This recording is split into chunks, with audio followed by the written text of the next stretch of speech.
fossil lined with grasping suckers reach out and gently explore the strange intruder.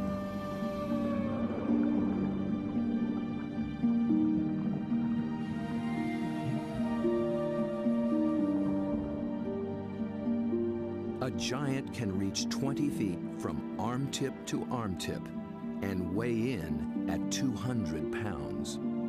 It's the largest octopus in the great clan called the cephalopods, the group that unites the octopus and squid. It's an ancient tribe, the first large predators in the sea. To this curious female, we're a brand new species.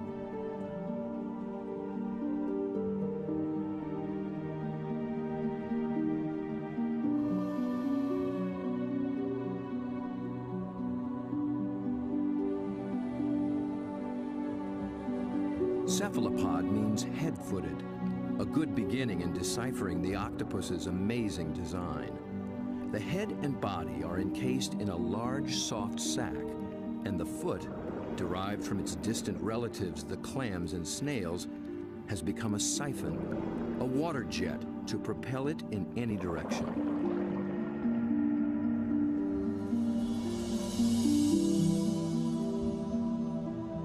A long time ago, its ancestors were a shell, but the octopus has given that up. Yet for creatures with such tasty flesh, the lack of protection presents a problem. The cephalopod solution? The most extraordinary skin in the animal kingdom. In an instant, it can change color, pattern, and texture. And with no bones to confine its shape, the creature can virtually disappear.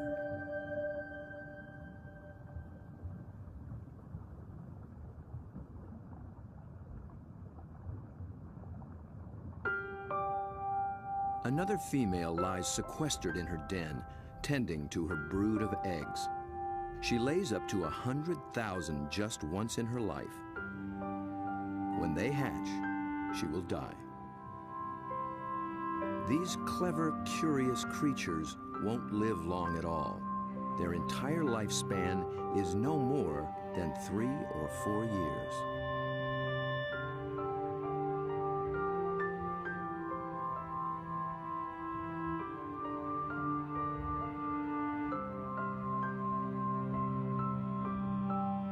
The transparent babies are no bigger than a grain of rice, but within a year, they'll be giants.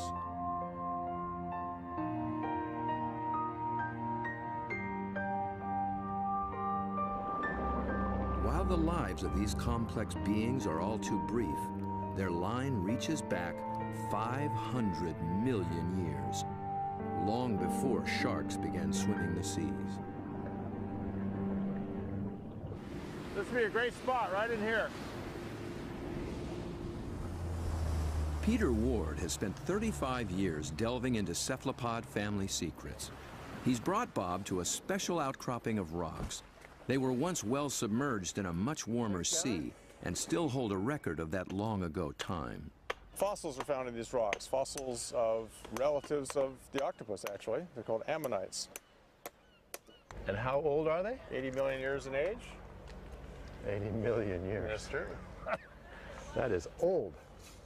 Back in those days, cephalopods made beautiful curved shells. If you dig long enough and hard enough, you can find some beautiful stuff. This is an ammonite. It's a fossil that is actually the direct ancestor of octopus. So this is an ancient cephalopod. It's related to the chambered nautilus. So the tentacles sat here and swam about. A shell is a mobile home and a defense against predators, but it's so cumbersome it makes swimming difficult. Of the almost 1,000 kinds of cephalopods alive today, only the nautilus still wears one. It's a living fossil, puffing along the reefs of the Indo-Pacific as though nothing has ever changed.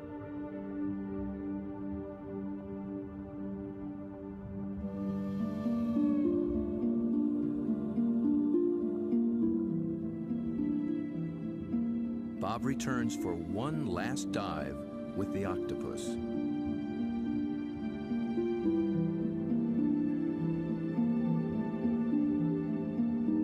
I couldn't resist bringing her a treat.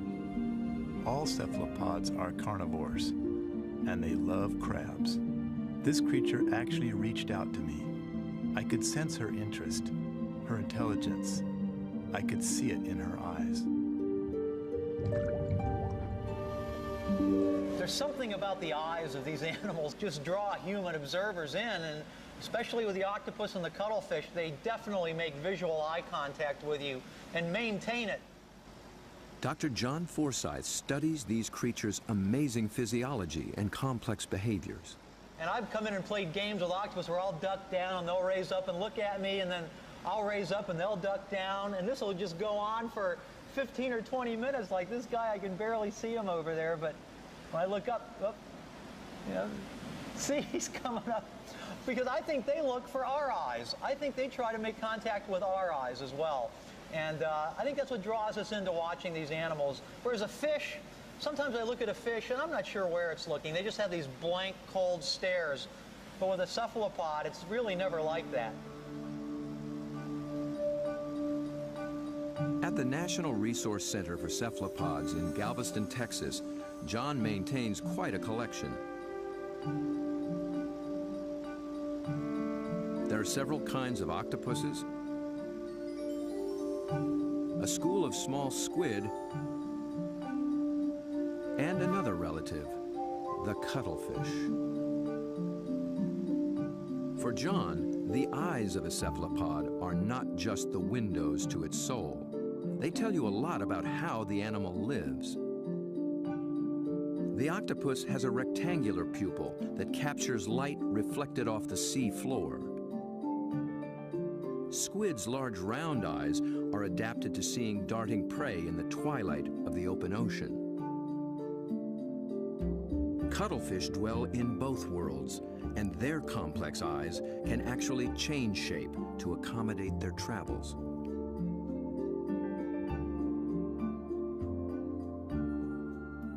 But it's not in their eerie eyes that cephalopods reveal their inner feelings.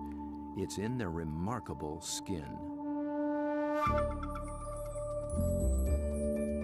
Millions of tiny sacs of pigment, called chromatophores, dot their skin, each controlled by minute muscles.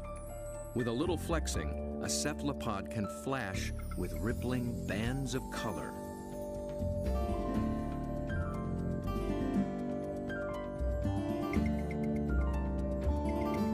Any sort of excitement, danger, desire, aggression, passion, and their skin lights up.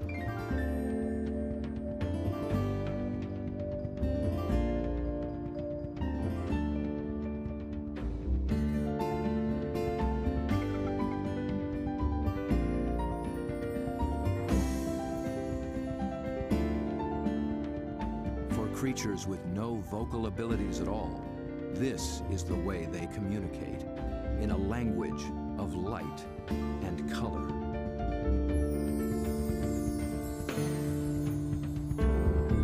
And like an octopus, a cuttlefish can transform its texture, matching its surroundings, hiding in plain sight. Given their camouflage capabilities, it's no wonder we're still learning just how many kinds there are.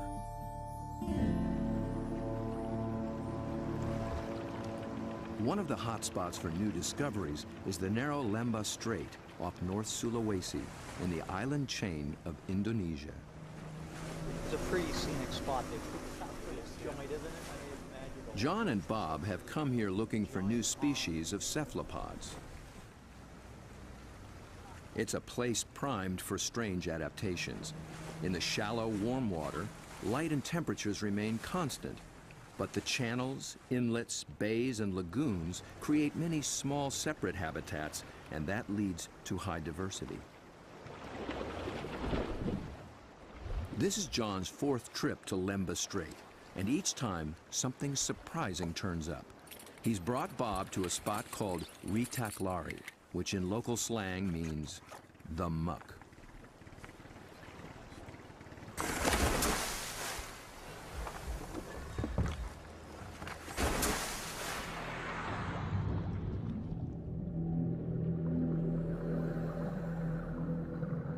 first glance, it's a vast, flat disappointment.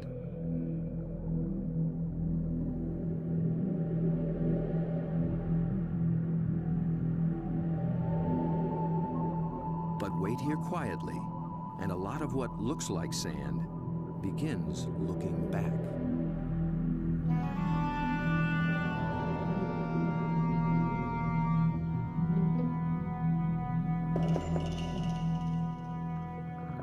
From the still of the muck to the roaring straits, a lot of effort goes into not standing out. Drifting reeds are actually floating razorfish. And the end of a few branches turn into ornate ghost pipefish.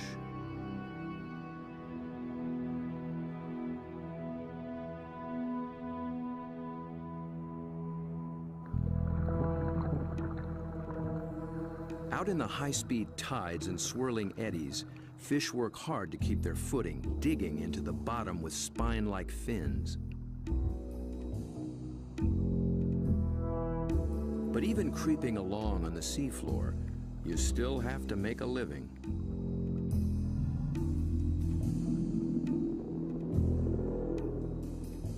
A harmless-looking weed rolling in the current is a hairy frogfish trolling for a meal.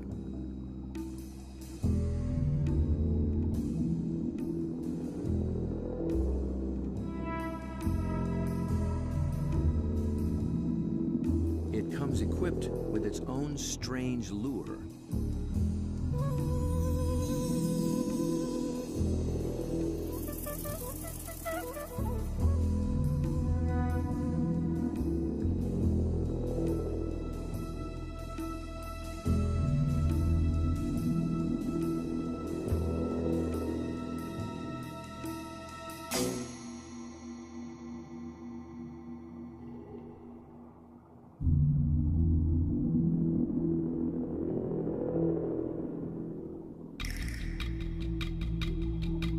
The sand offers the best retreat, but the crab has already been spotted. A marginated octopus is the perfect little predator here. Good camouflage, good eyesight,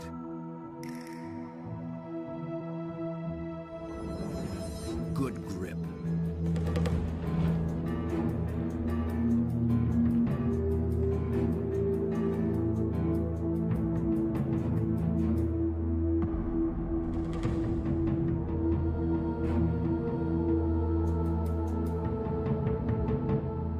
The soft-bodied octopus has one more weapon up its sleeve to subdue the crab's claws: venom. It finds a chink in the crab's armor, injects a neurotoxin, and the struggle is over.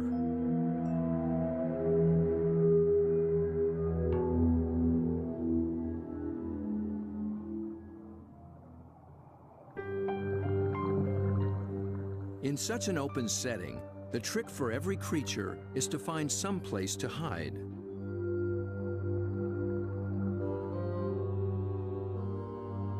An octopus fits in just about anywhere, and John finds one tucked into a piece of discarded pipe.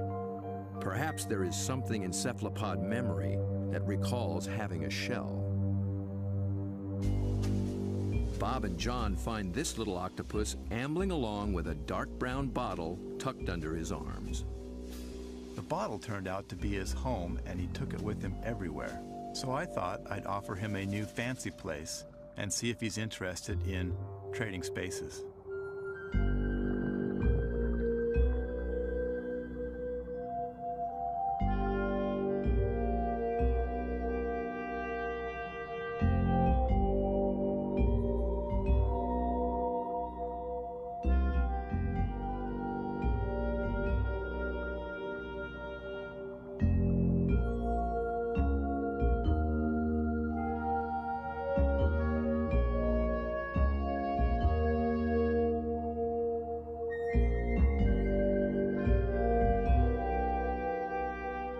I began to worry he might get confused by this clear glass and wouldn't remember how to get back out.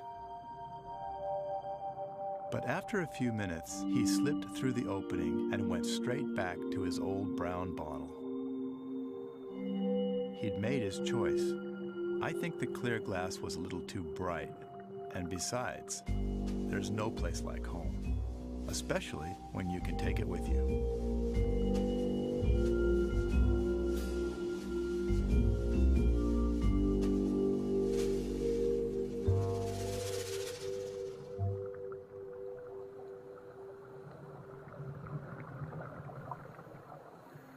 In the husks of old coconut shells, they find the pearl-like eggs of one of John's favorite creatures.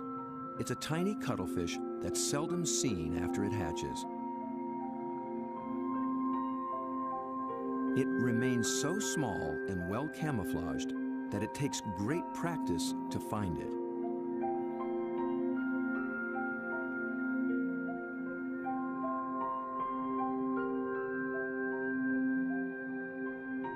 Down on the sea floor, it appears to walk across the bright stones, its rippling colors blending in and standing out. It's called the flamboyant. The flamboyant cuttlefish is really in a class by itself, even among cephalopods in a lot of ways. First of all, the vibrant, dynamic, bright colors, the brilliant yellows, the magentas, the pinks and browns. It adds on top of that these passing clouds of color as it's stalking, looking for prey. And of course, that's happening in living skin.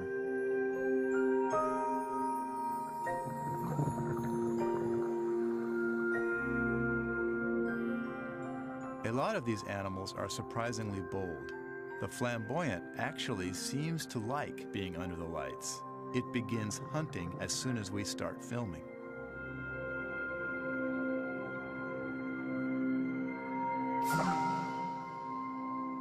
My video lights attract little shrimp and crustaceans. Perhaps the cuttlefish can even see better in the lights as well.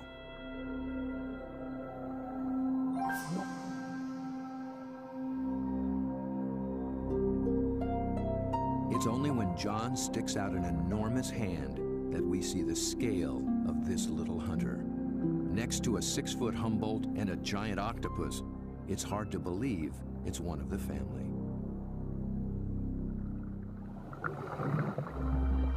Not far away, a small octopus has been eyeing the scene. John reaches out for a better look. Every time I touch one of these animals, I'm not gripping it or holding it. My intention is never to frighten the animal in any way. However, I am trying to keep it close to where I can get a good look, but at the same time, the animal knows at any moment it can get away if it wants to.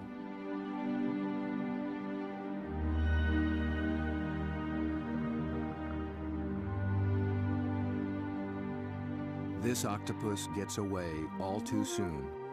John thinks it may be a brand new species never seen before.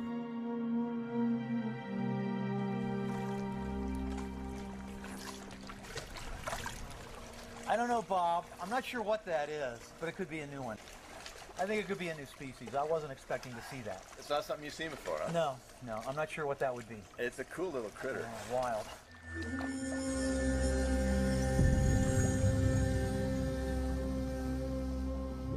The waters of Sulawesi are full of new discoveries, and one is an octopus designed with a special brand of disguise.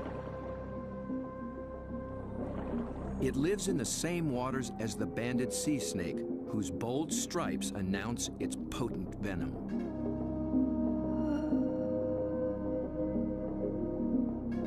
These are banded arms that can make the same impression. When disturbed, the octopus flashes and intensifies the stripes, becoming a sea serpent, coiled and deadly.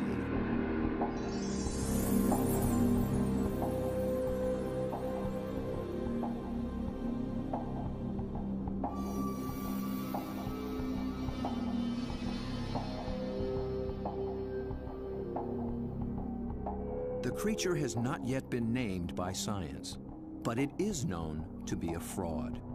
It's a shy nocturnal octopus, and unlike the snake, its venom is virtually harmless. Its stripes are simply a ruse to intimidate would-be predators.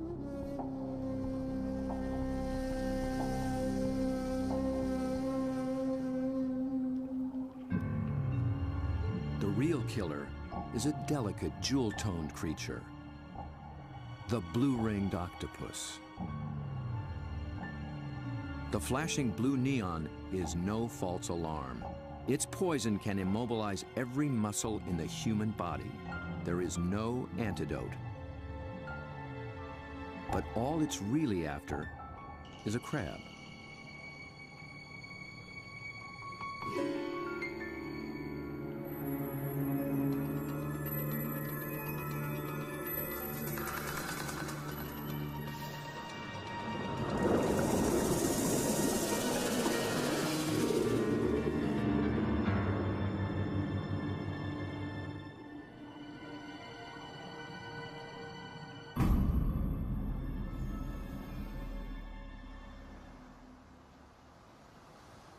The blue-ringed is notorious along the coast of Australia, but it's one of Dr. Mark Norman's favorites. As curator of marine invertebrates at Museum Victoria, his fieldwork in all 7 seas has revolutionized what we know about cephalopods. It's really hard to estimate how many species of cephalopods, or in particular octopuses, we have worldwide, because we're still in the period of discovery. They thought there was about 100 species of octopus in the world, and we've found 150 new species in the last 10 years through the Indian and Pacific Oceans and Australia and up through Asia. And these groups of animals, it's not hard to find new species. Almost everything we touch is new.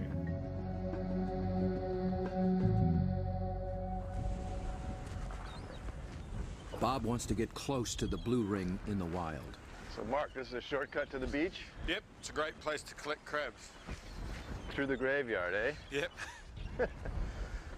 So are these the bodies of the people who have been bitten by blue ring octopus? No, very few people have died from blue ring bites. He's more likely to have died choking to death on his calamari meal at the local pub. So this is where the crabs live?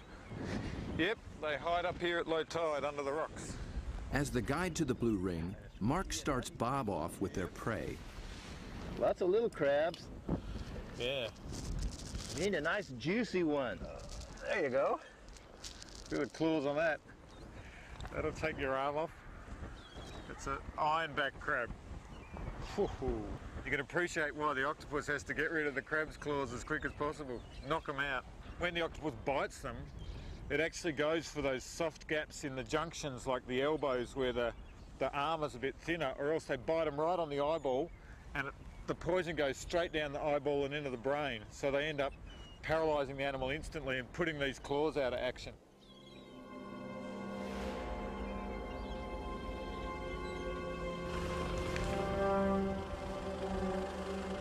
The dive begins after dark, when blue rings are most active. And it's not off some wild, remote beach. The deadly blue ring lives just beneath the town pier.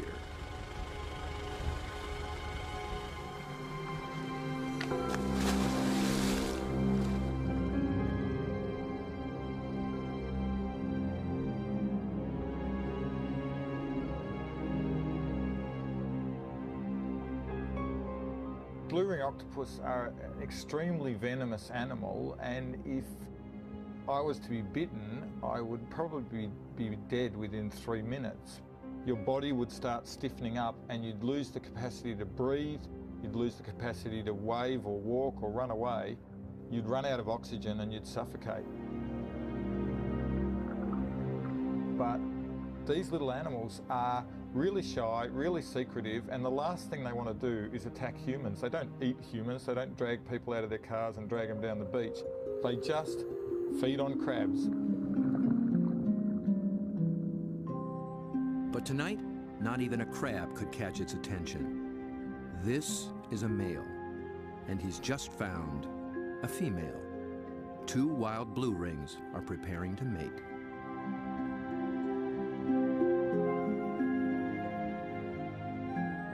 They keep their colors subdued to avoid attracting attention, especially from competing males. No flashing their electric blue. A temporary aquarium helps Bob film what happens next. After a few minutes of courtship, the male gently slips a special arm into the female's gill slit. He's depositing a packet of sperm, which she will use later to fertilize her eggs.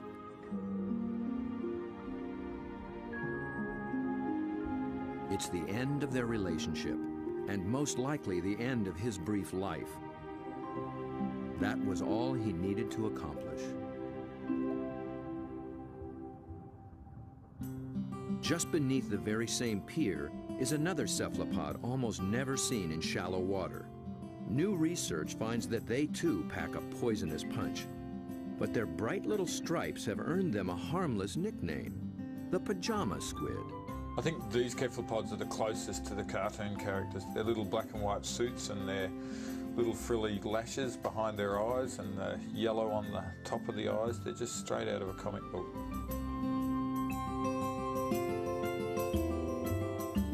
The pajama squid seem to have taken a cue from the blue rings. Males grab any passing female and then they try as hard as they can to reposition them so that they're face on, ready to mate, sort of suckers to suckers.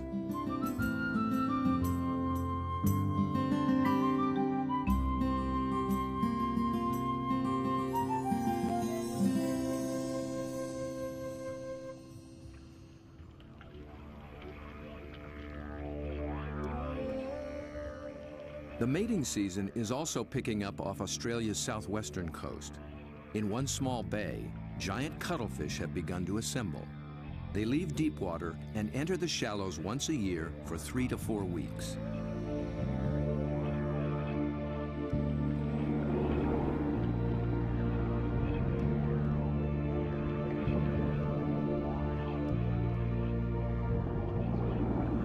The males are 3 feet and massive, with 8 flowing arms and one all-consuming purpose. A much smaller female takes refuge in the rocks.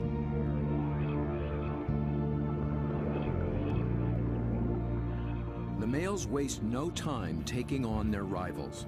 They flash and ripple with aggression. Their control is so subtle that they can isolate and flex just the flank facing the opposing male. The other flank communicates a solid, dependable side to any nearby female.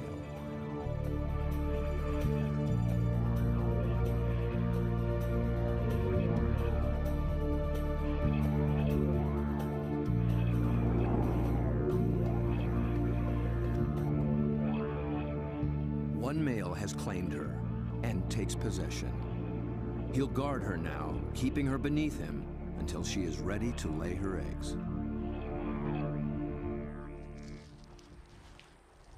Jules, you around here somewhere? Bob is heading for this far-flung coast, but before diving with these giants, he needs to brush up on the subtleties of cuttlefish communication. This is a crazy place to meet a scientist. Julian Finn is a leading expert on the intense social dynamics of the cuttlefish. He comes to this junkyard to scrounge up special equipment for an interesting experiment. Hey, Jules. Over here, Bob. Oh, okay. Oh, there you go. Yeah, it's You into old cars? Oh yeah, I love them. I've got a number of old cars and plenty of treasures in this place. Cuttlefish speak a visual language, and Julian wants in on the conversation. Cars, but also got a few ideas about making something to use on these cuttlefish in Whyalla, trying to get a bit of a different shot. So Looks like junk to me. Meanwhile, the cuttlefish continue to gather.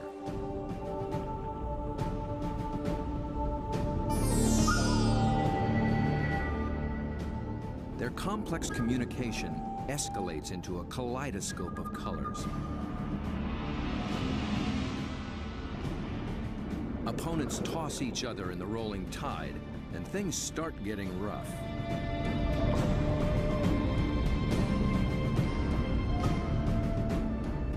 The violence can rip up their all-important skin, sabotaging a male's chance to impress and intimidate. And someone's nursing a torn-off tentacle.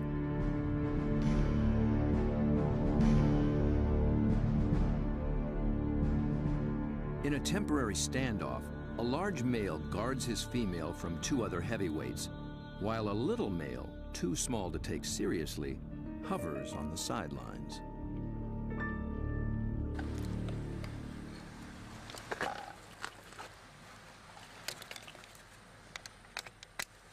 The two males on shore get set to join the fray. Well, here you go, Jules. I just wanted you to know that my camera's bigger than yours.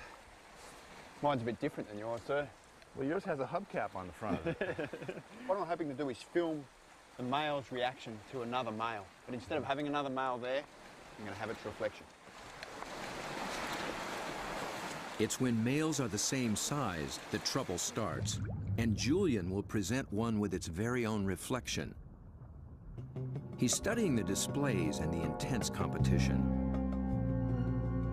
He intends to provoke a fight. He approaches a large male who immediately responds.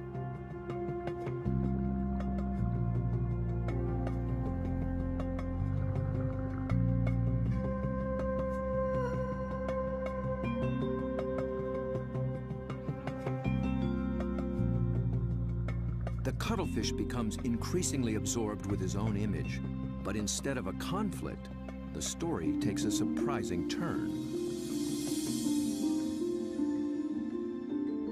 The small, unimpressive male has sneaked in and begun mating with the unguarded female. He's not signaled, nor flashed, nor dazzled. He simply grabbed the female for his own, making every attempt to look as much like her as possible.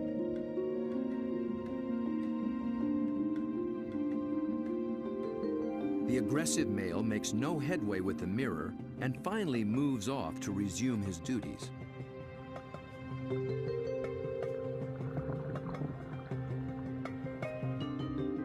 But he's still distracted, still flashing, and doesn't recognize that his female is mating right under his nose. The little male looks so like another female, he doesn't see the threat.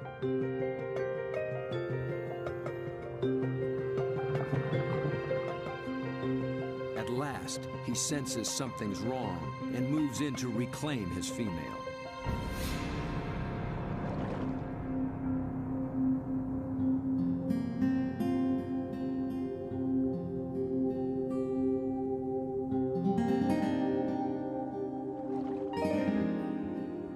To re-establish their relationship, he presents her with the gift of a crab.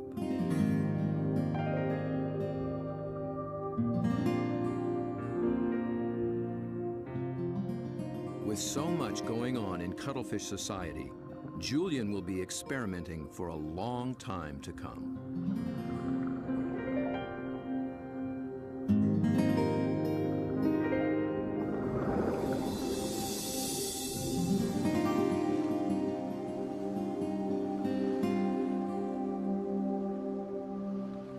Julian's attempt to interact with the cuttlefish and crack their code has given Bob a daring but dangerous idea. Deep in the waters of Mexico, the mighty Humboldt squid flash their own mysterious signals, and Bob is determined to dive with them again. He intends to engage these aggressive predators by imitating their behavior with a display all his own.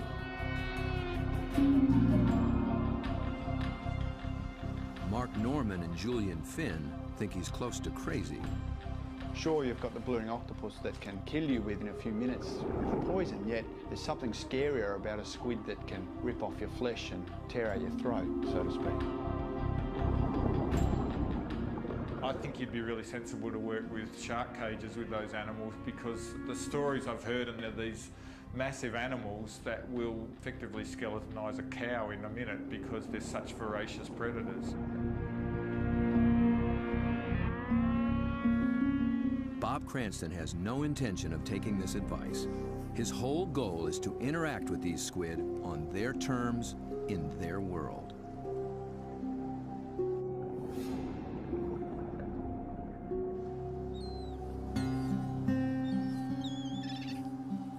small town of Santa Rosalia, on the edge of the Sea of Cortez, being a fisherman takes a certain courage. We lose people, you know, every other year somebody dies. I had a friend that they found floating in the ocean last year. It's lucky they found him because, you know, they're carnivorous. They'll eat you. I mean, they will eat you. The squid will eat you. The squid will eat you. If you fall into the ocean, they'll get you with their tentacles, you'll drown, and then they'll, you know, all the rest of them will just eat you.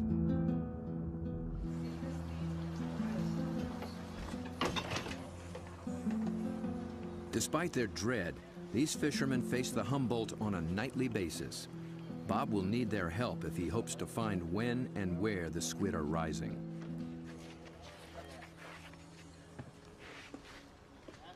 Alberto.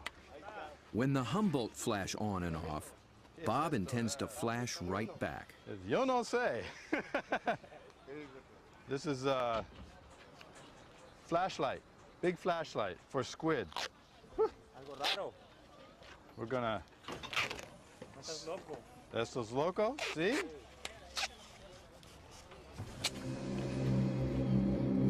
Bob knows, perhaps better than anyone, just what Humboldt are capable of.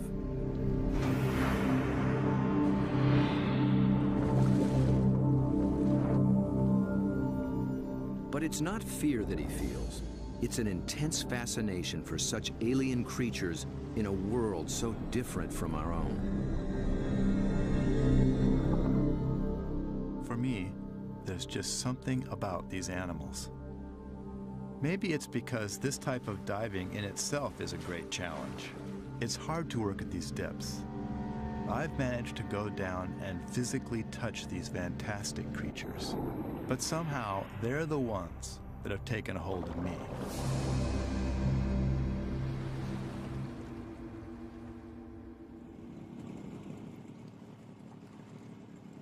He's 12 miles from shore. Aside from his assistant cameraman, there'll be no backup down below, and no source of help at all topside. There's not so much as a radio on this little boat. These are small boats. It's a big ocean. There's a language barrier between me and the fishermen who think I'm crazy to dive in the water anyway. If I disappear and drift away from this boat, the fishermen will just think the squid ate me and they won't even bother coming to look for me.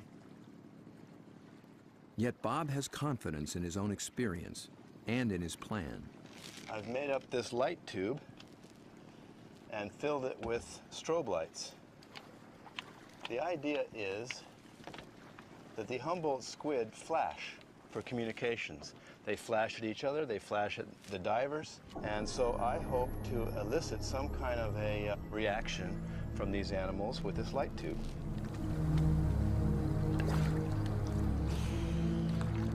Beneath the boat lies 1,000 feet of open water and sea monsters.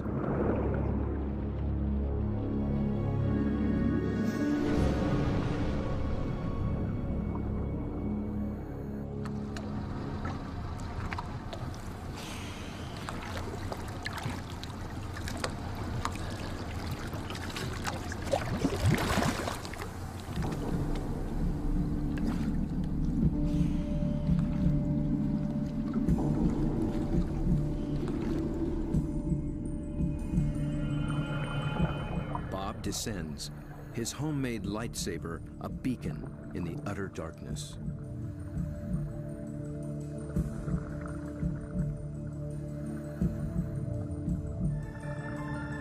Right away, there's a complete surprise. Mobile arrays.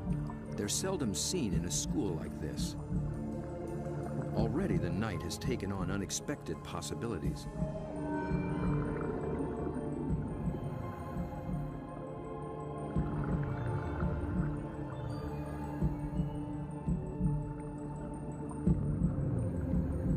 With his depth gauge reading 150 feet, Bob figures he's in squid waters. He powers up.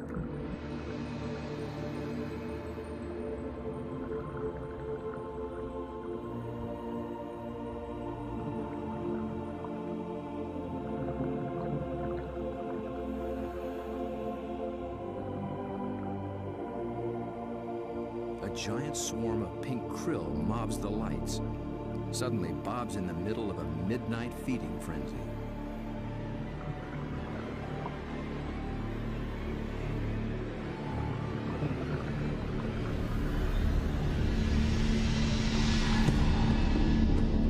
Then, rocketing up from below, Humboldt squid.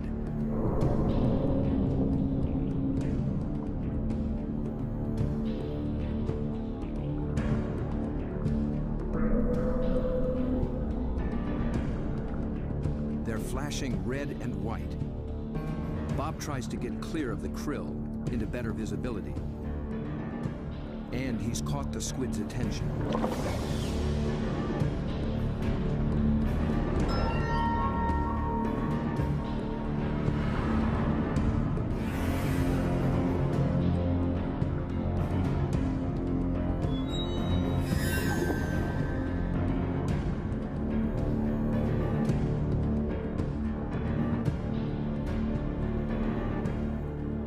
I'm transfixed by this enormous eye up from the deep. I can sense this creature thinking, but I can't imagine what.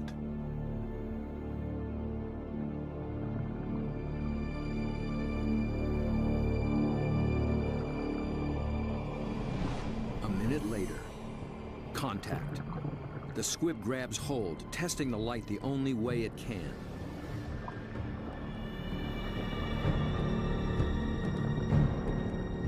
The feel of hard plastic must come as a surprise, and it circles me as though curious. Then, it comes back for more. This time, the aggression is gone. It just seems interested. Amazing.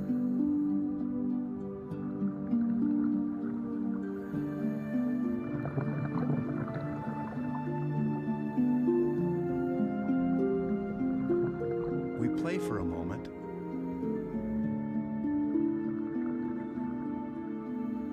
Then suddenly, it's over.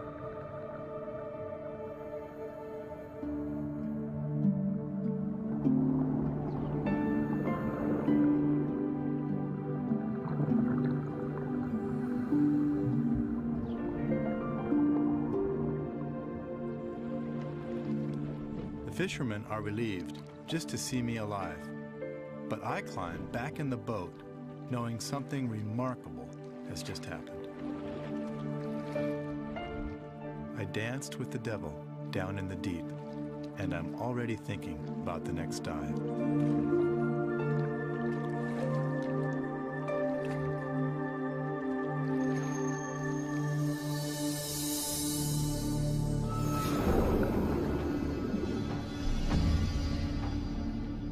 It's certain that Bob will return to dive again with the mysterious Humboldt, perhaps with a new strategy on how to make contact. He's just at the beginning of this extraordinary quest.